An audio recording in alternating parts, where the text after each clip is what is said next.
Hi everyone, Scott here from Pillow. In this video I'm going to be sharing some tips on how to research the pricing for your potential serviced accommodation unit.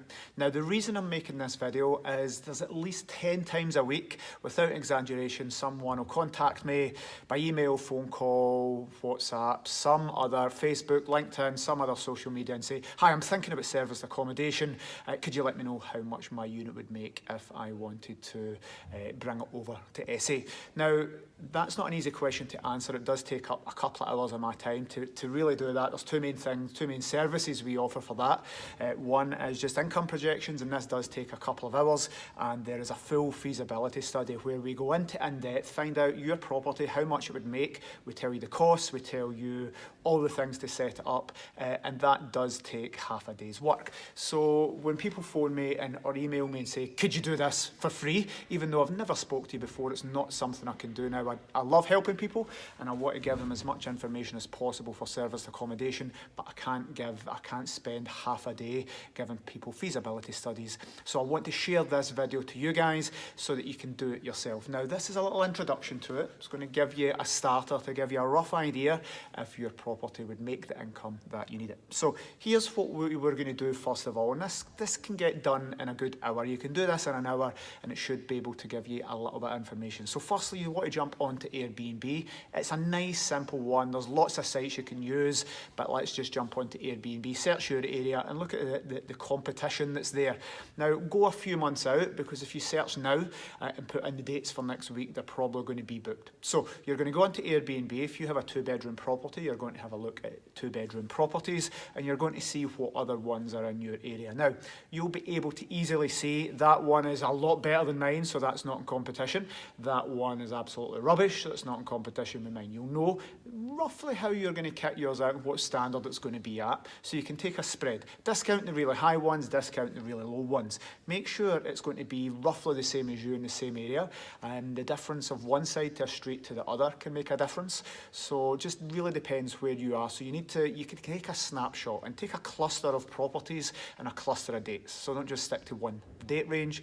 You need to understand that serviced accommodation is seasonal, so have a look at different things. Now this is going to give you a very, very rough idea, and you can grab a notepad, you can look at that, and you can essentially get a rough idea of how much a service accommodation unit will make. Now, Airbnb shows you the nightly rates, so you can very, very roughly calculate in your head, if it's 100 quid a night, you could potentially make £3,000 worth of income. So that's a very, very rough calculation. Now, you won't necessarily know occupancy rates, but that gives you how much you can earn. If your property is going to earn you 700 quid a month on buy-to-let, you know that's the maximum you're going to make. You have costs up for that, but with serviced accommodation, if you think I can get £100 a night, perhaps you could earn £3,000. Now there's a little more to it than that, but that gives you a rough idea. So there's loads of things to consider as well. That's your income, but you're going to need to think of cleaning fees, expenses. The money that is on Airbnb will be a base level. Let's say it's £100 a night, but you might go through to check out and there's a high cleaning fee in that. It might be for 2 people, but if you want to book it for 4, there's a per person per night charge, which can be between £5 and £40 a night. So the base level on Airbnb gives you a rough idea, but when we do the feasibility reports, we go into a lot more detail and we spend a lot more time to get the actual figures. So occupancy levels, you need to think, and we do research that for you, but you can do that yourself. How far booked in advance, and it's why we use Airbnb. Booking.com and some other sites don't show you the diary to show how busy they are, but you can get a rough idea of how busy these properties are. Now, in the feasibility studies, we have a look at how many star ratings they have, how long they've been on, how busy the calendar is. Like I say, it's a 4 or 5 hour process to prepare these reports. You don't necessarily need to do that, but we need to look at what the demand is in your area, the competition, and the potential price for corporate letting. So renting it by the month rather than just by the night is going to be totally different. So this is a rough idea. You can easily use Airbnb, but you can jump on Booking.com, lots and lots of other sites.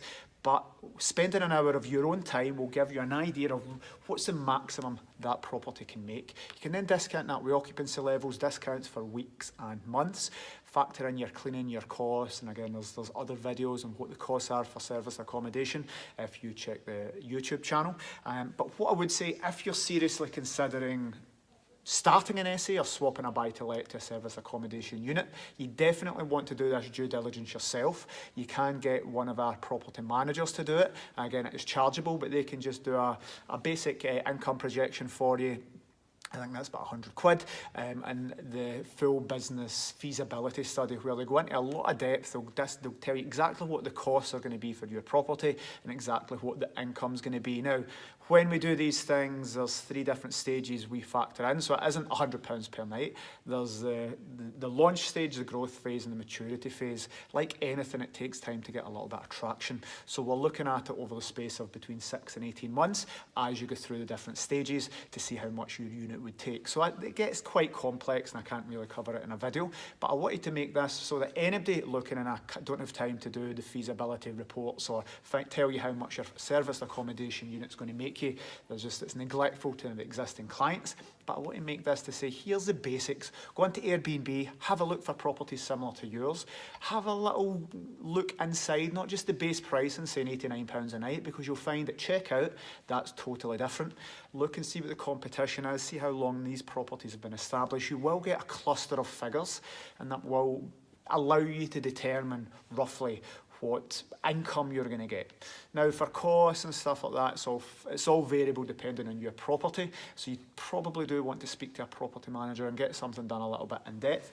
But the basic due diligence you guys should do, even before speaking to us, should just be going on Airbnb. You can do booking.com and other things. Get a notepad and just get at least 50 different figures of nightly rates.